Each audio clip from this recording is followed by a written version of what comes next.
Il y a quelques jours, je suis tombé sur cette citation de Mark Manson et j'ai adoré. On va justement parler dans cette vidéo d'apprentissage.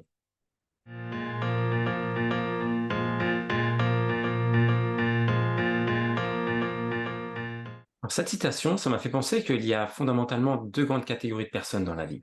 Il y a ceux qui apprennent toute leur vie et puis il y a les autres. En général, ces autres, ils se forment initialement, ils font leur formation initiale, ensuite ils trouvent un travail, ils se spécialisent et la plupart du temps, ils vont se remettre qu'à se former seulement s'ils changent de métier, s'ils changent de poste ou s'ils ont une évolution de carrière. La conséquence, en général, quand ils se remettent à apprendre, quand ils se remettent à travailler pour monter en compétences, c'est que c'est dur, c'est que c'est pénible, c'est qu'ils ont perdu l'habitude d'apprendre des nouvelles choses, de créer de nouvelles connexions, et il y a un moyen de faire autrement. Alors que ceux qui apprennent toute leur vie, ils développent certaines qualités. En général, c'est des gens qui sont curieux, mais une saine curiosité.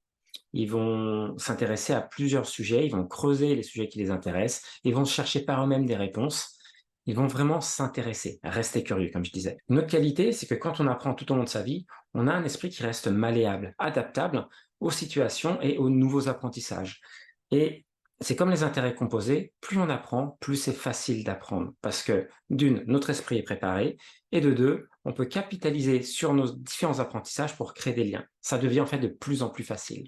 Alors si vous aussi, vous voulez vous remettre dans une situation d'apprentissage, dans le quotidien, vraiment viser l'apprentissage sur le long terme, qu'est-ce que vous pouvez faire? La bonne nouvelle, c'est que vous n'êtes pas obligé de reprendre des études, de repasser un diplôme, de vous inscrire pour un cursus long. C'est pas obligé. C'est le genre de démarche peut-être un peu extrême entre guillemets, si vous êtes déjà dans la vie professionnelle, parce que c'est long, parce que c'est coûteux en temps, en énergie, en argent parfois. Par contre, ça peut être intéressant de se remettre dans une démarche d'études longues si vous avez un projet sur le long terme. Mais même dans ce cas-là, je vous invite à commencer d'abord petit. Ça veut dire quoi commencer petit? Ça veut dire d'adopter une attitude d'étude flash, entre guillemets, c'est-à-dire prendre une montée en compétences limitée et étudier pendant quelques semaines, quelques jours ou quelques semaines sur un domaine et avoir un résultat tout de suite opérationnel. C'est super motivant, c'est super gratifiant et vous allez pouvoir commencer à mobiliser votre énergie et avoir un retour sur investissement rapide.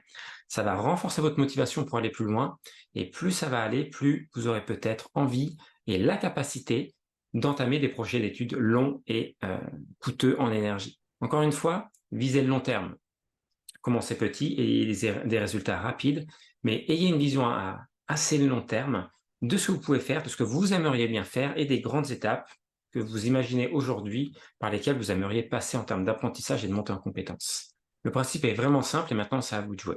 Commencez doucement, faites des petits pas, utilisez la méthode dite Kaizen en japonais, la méthode de la progression lente mais constante. Commencez aujourd'hui et persévérez dans le temps. Visez un objectif d'amélioration de 1% par jour ou 1% par semaine, par exemple. Et vous verrez que sur le temps long, vous allez progresser de façon constante et que dans 4 semaines, dans 8 semaines, dans 6 mois, dans 1 an, dans 2 ans, vous allez avoir une marge de progression qui va être énorme. Tout ça en faisant des petits pas quotidiens. Le plus important, vous l'aurez compris, c'est de pratiquer et aussi d'associer la pratique à une forme de plaisir. Amusez-vous quand vous apprenez. Étudiez les techniques d'apprentissage si vous ne savez pas comment faire. Étudiez les techniques de mémorisation qui sont basées justement sur ce côté plaisir, imagination, et qui font appel à des capacités cognitives qu'on n'a pas l'habitude d'utiliser à l'école pour apprendre. Donc, commencez peut-être par apprendre à apprendre et ensuite, vous aurez un champ infini des domaines que vous pourrez étudier en fonction de votre centre d'intérêt. En plus de l'amusement, pensez à partager. Partagez avec vos amis, partagez en famille, partagez vos apprentissages quotidiens ou hebdomadaires et partagez ensemble aussi les apprentissages de vos proches si vous arrivez à créer une dynamique vertueuse dans votre entourage en termes d'apprentissage. Ce que je peux vous proposer, si vous cherchez de la matière pour apprendre, ce sont les masterclass, des formations courtes, 100% e-learning, à un prix très abordable. C'est un objectif pédagogique resserré, c'est 2 heures, 3 heures à suivre, à mettre en pratique. Et ensuite, vous aurez acquis une nouvelle compétence.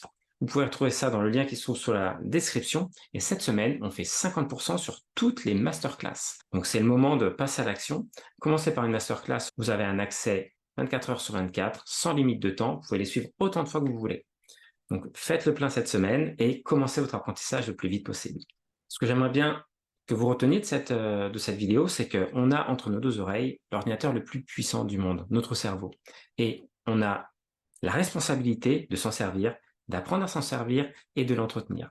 Et l'apprentissage, qui va faire appel à notre plasticité neuronale, va être un très très bon moyen d'entretenir vos capacités cognitives. Alors, que ce soit sur nos masterclass ou sur d'autres contenus, je vous invite à réserver un temps tout de suite pour apprendre quelque chose aujourd'hui. Je vous dis à très vite dans une autre vidéo.